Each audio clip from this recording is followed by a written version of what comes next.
We're going to go with what is a guarantee to happen in 2026. Yeah, and then I'll pose a question to Lee off the back of that. But my stats will point to it a little bit later in that segment. But the Dolphins to play finals for the first time. They've floated around the mark across their short history so far. Highest scoring team in the competition. They could leak a little bit last year. But I think given the expected changes in the top 8 and given their firepower, I think they should expect as a bare minimum to play finals. But Lee, I pose you a coaching question on the back of that. So if you look at the Dolphins, can score, but can be scored against. I think they ranked 12th defensively last season and first in offense. You compare that to the Knights, who won the Wooden Spoon. They had 3 or 4 sides that missed the finals that conceded more than them. So, I mean, they were poor defensively, but not the worst, but they couldn't score. They scored 100 points less than the next. Would you rather, if you were given, without knowing the players, if you were given 2 groups as a coach and you were said, this team has no problem scoring but can't defend, this side can defend okay but can't score, which one would you rather fix? Which one's easier to fix? Well, personally, I think defence is a lot easier than many coaches, particularly at lower levels, think, because it's most of the time 10, 11, 12 people moving in a similar direction. Attack can be 13 people moving in very different directions and need to be really synchronised. I think in the current era where the ruck speed is quick, so the game goes through a cat and mouse phase over the years, sometimes it's slow, sometimes it's quick, it's allowed players to express themselves more in offense. They're passing the ball more, they're looking up, they're playing more. That said, I honestly think sometimes a fast ruck can really lend itself to patience, a little bit more attrition, building some pressure, being patient, because we're in a phase right now where Broncos won the competition last year, and I'd love you to check this statistic because I tried and couldn't get this. I think they're only the 3rd team to win the competition in at least the last 40 years, conceding more than 18 points a game in the regular rounds. And I think if you look back to 1908, it goes even further. Okay? I think this will swing back round again. I think teams will end up solidifying their game plans a little bit over the next couple of years. Penrith have been one of the most successful teams, and they're one of the more attritional. They're one of the most patient. And I think we might end up going back round that again. So to answer your question, definitely a team that 1 to 13 can defend. Yep. Love it. Preseason guarantee. Me? Yeah. I've got 3 of them. Addison Bookmakers is offering $1 for round 2, maybe 3. There will be the equivalent of 2 times 17-man squad sidelined through injury. We're already well on the way to that. Mm-hmm. So there will be that many injuries by the first 2 rounds of the NRL.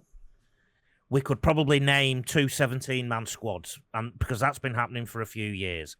I think we're treating too many of our players like cattle. I think we're putting them in a threshing machine. I think the Rugby League Players Association reducing games. I think players would rather play, and Hoffy would back me up on this, than train too much in the off-season and get fit that way. My second $1.03 that Addison Bookmakers is offering, I think the Roosters will get in the top 4. I like the second half of their season last year, and I'm offering $1.07 for Anthony Seibold to get sacked. Wow. Mid-year. All right, well, we may come back on that. I'm just going to give Hoffy his platform for a guarantee this year. Look, I think a guarantee this year, I think New South Wales are going to win the Origin. All right, yep. I locked it. I had them winning in the clean sweep last year after winning the first game, but that didn't come through. So I'm backing them coming in. I think also there's going to be a lot more problems than solutions that are coming out of this 6-man bench. Yeah, I really do. There's going to be you're going to get players that are going to be missing chunks and chunks of game on the off chance that they might be used on a bench on a weekend. I think it's going to be to the detriment of a lot of players, especially players with that so-called utility tag. It's going to be even more of a death knell for those type of players. One of the most important questions any administration has to ask before they make such decisions is what if? And I think what's going to happen in the first few rounds is coaches are going to manipulate it to benefit themselves. The problem you will have is players who don't get enough game time, and now coaches are going to have to really manage that between whatever their reserve grade side is as well. So that's going to be something of an issue. Yeah, absolutely. It concerns me for the development of a lot of players, especially that utility factor.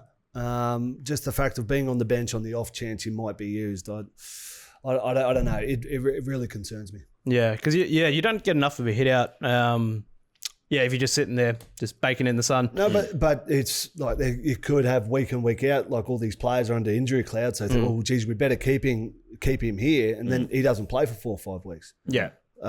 And then probably the 1 week you do send him back, you then need him. So it's going to make coaches even more gun shy. So that's a good point. But then, so what was the original intention behind the 6-man bench? Well, a great example was the grand final last year with the Melbourne Storm losing Jack Howarth, going down to injury, and then putting Tyron Wishart, who was their utility on the bench, who unfortunately for Tyron was probably the worst position for him to go to on the field in terms of effectiveness. And they're saying, give opportunity for players to have a specialist outside back as part of the 6 on that off chance that you do need them. But I don't know. I think it's taken away a bit from the fabric of the game. And as you mentioned before, Lee, I think it's so attritional now. You're losing a lot of players. They're making the game faster. But they're also giving us more reasons to take players off the field with head injury assessment, which is important. But there's a reason we're getting so many of these head injury assessments, because their game's getting so much faster. Players are getting so much fatigued. So you want to take away their training. So maybe they're not going to be as conditioned as what they were. So it's a real juggle. And I was always of the opinion, just because you're making the game faster doesn't necessarily mean you're making the game better. Yeah.